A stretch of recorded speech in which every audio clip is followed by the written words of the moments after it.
Pemirsa, sidang perdana kasus dugaan tindak pidana korupsi proyek pembangunan Rumah Sakit Batua digelar pada Senin 31 Januari 2022 di Pengadilan Negeri Tipikor Makassar. Proses persidangan digelar secara semi online, di mana para terdakwa menjalankan persidangan secara virtual di rumah tahanan Polda Sulawesi Selatan.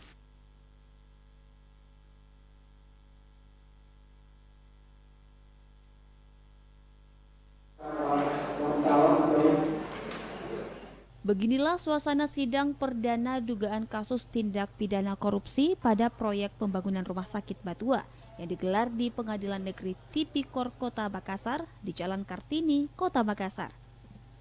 Proses persidangan digelar secara semi online, di mana para terdakwa menjalankan persidangan secara virtual di rumah tahanan Kepolisian Daerah Sulawesi Selatan atau Polda Sulsel.